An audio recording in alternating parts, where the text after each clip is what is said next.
Hey, good evening, children. It's me and Steve. Hey, what's up? We're going to bring you your Sunday school lesson this week. So we start with our unit verse, and it's Psalms 119:34. It's, help me understand Your instruction, and I will obey it and follow it with all my heart. Kind of hard reading like this. So that's it. It's Psalms 119:34. That's the unit verse. But the weekly verse, I know what it is. I think it's the same It's thing. the same Hey, one. look at that. And it is, help me understand your instruction, and I will obey it. And follow it with all my heart. I got a little tongue tied right there. Sorry about that. Well, Psalms 119:34. So if you got a Bible, you need to get into Psalms 119:34. But when you do it, don't Yeah, don't do it like that. Don't hold it like that. That's hard. Hold it. Just hold it like this. I have to sometimes hold it up here and go way up there. Then it starts getting. Yeah, see it. You get the little lines and the glasses in the Bible one time. Your time will come. It'll be there. Just wait. So tonight, our lesson is going to be based on Judges chapter 6, verses 11 through 40, and chapter 7, verses 1 through 22. We're going to talk about Gideon. Gideon, Gideon. And we're going to ask Steve to read our lesson for us. For 7 years, the Mennonites ruled over God's people, the Israelites. The Mennonites attacked the Israelites and destroyed their crops. The Israelites hid in the mountains. One day, Gideon was threshing or beating out the wheat in his hiding place when the angel of God visited him. "The Lord is with you, mighty warrior," the angel said. "You will save your people from the Mennonites." Gideon answered, "How can I save Israel? My family is poor, and I'm the youngest in my family." "I will be with you," God promised. You will strike down the Mennonites as if they were only one man." Gideon gathered 32,000 men, but God said, "You have too many soldiers. Tell those who are afraid to go home." So many of them packed their stuff up and left. That left only 10,000 to stay and fight. God said, "There are still too many men. Take them down to the water and watch how they drink. Place in one group of men who scoop up the water with their hands and lap it with their tongues like dogs. Place those who kneel to drink straight from the water in another group." Gideon obeyed God. Only 300 men drank from their hands to their mouths. God told Gideon, "I will help you defeat the Mennonites with these 300 men. Send the rest of them packing." God helped Gideon know what to do. God told Gideon to give every man a trumpet and an empty pitcher with a torch inside. Gideon directed the men and surrounded the enemy camp.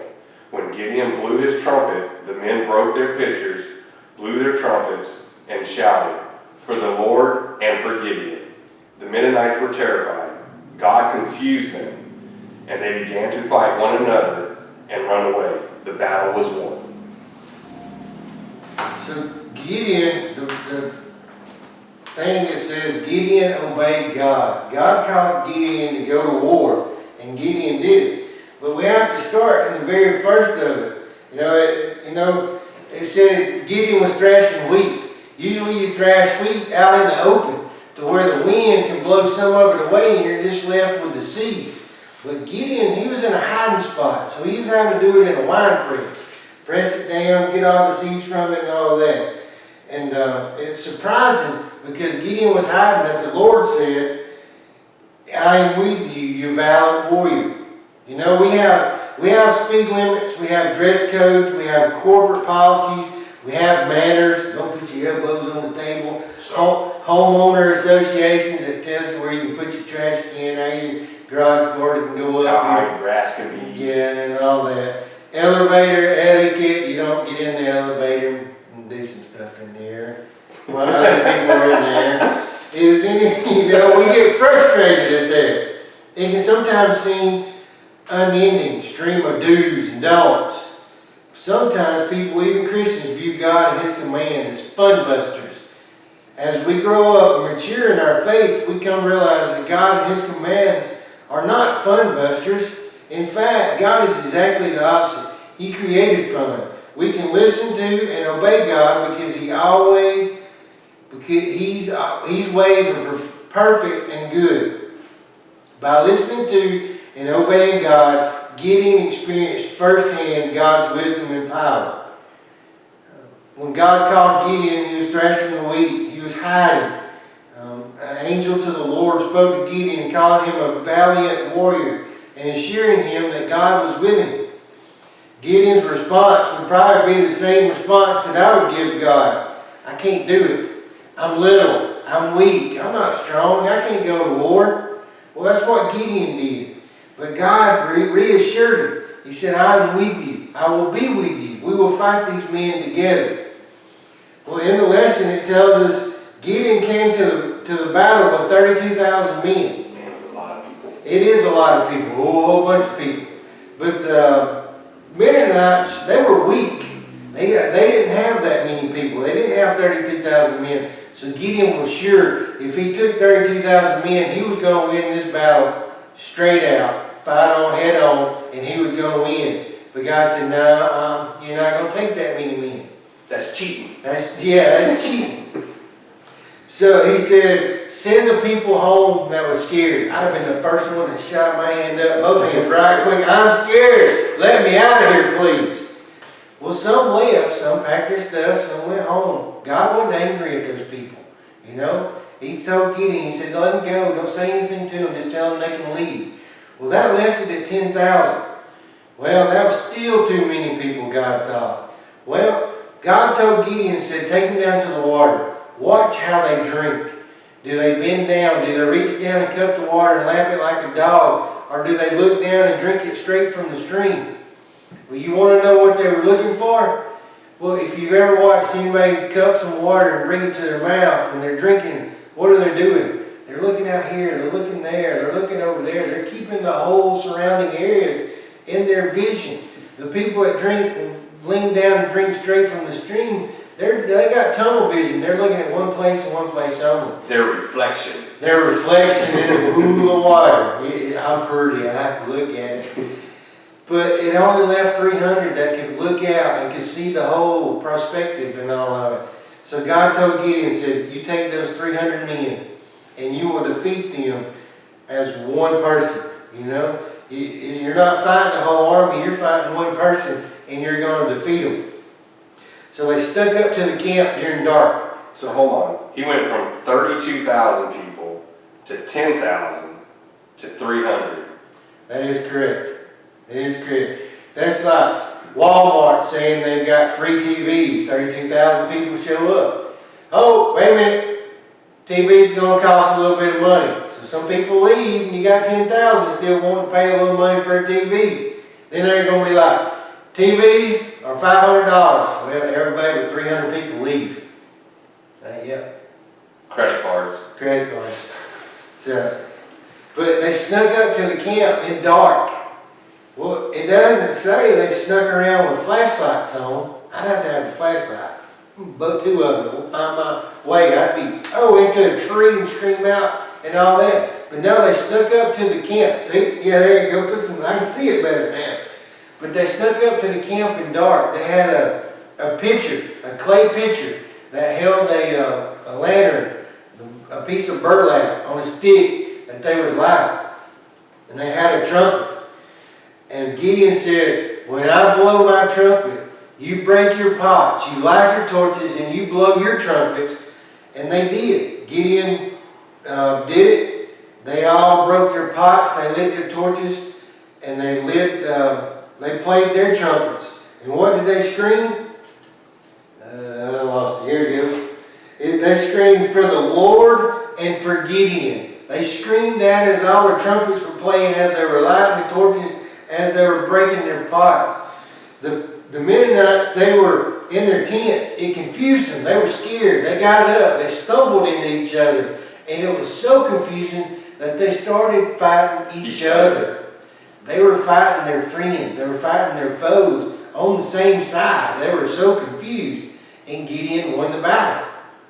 Wow. So God had a plan for them the whole time. The whole time. They did not even carry a weapon. They didn't carry a sword. They didn't carry a shield. All they carried was a trumpet, a clay pot, and a torch. I don't know if I could do that. That's a lot of carrying stuff. It is. I'd have to have a backpack and a camel pack, some water, and all that. But that's our story on how Gideon obeyed God. God called. Gideon said, no, I can't do it. I'm too weak. I'm not strong and all that. But God told him. He reassured him.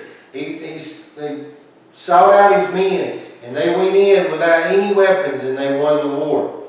So you know what time it is. It's time of the night. Dialing for dollars.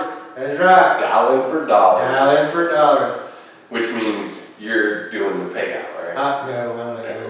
No, no payout. I got some goats for sale. 2 nannies, $100. Dialing for dollars.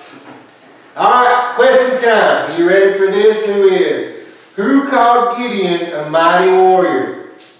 Oh, I got that one. His wife. She saw his big muscle and all that. He said, ooh, you're my mighty warrior. That was close. Close. Oh, no signal. No, okay.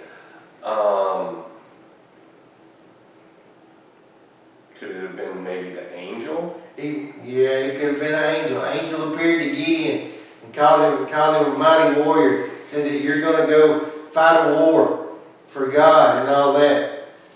What did the angel say Gideon would do? Oh, I think I just answered that. What did the angel say Gideon would do? He would run to the Walmart and get one of them TVs. Go to Walmart and get one of them TVs. No. With his trumpet. With his trumpet. Playing his trumpet. Playing his trumpet in the Walmart. In Walmart. It might have happened somewhere, but not with Gideon. No. Welcome to Walmart, please. Play your trumpet. No, the angel said, Gideon, you're going to save your people, the Israelites, from the Midianites. He was going to save the Israelites, you know, from the Midianites through this war. He was going to conquer them. He was going to save his people.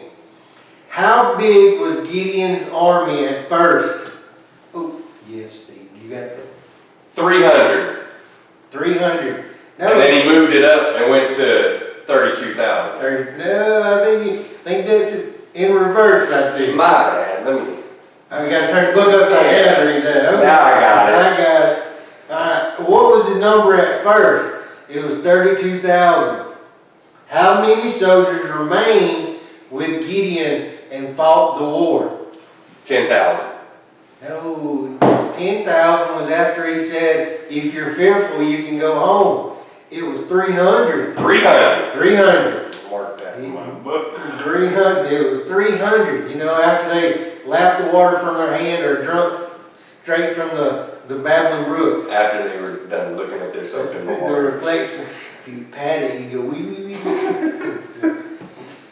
So, which men did God tell Gideon to keep for battle?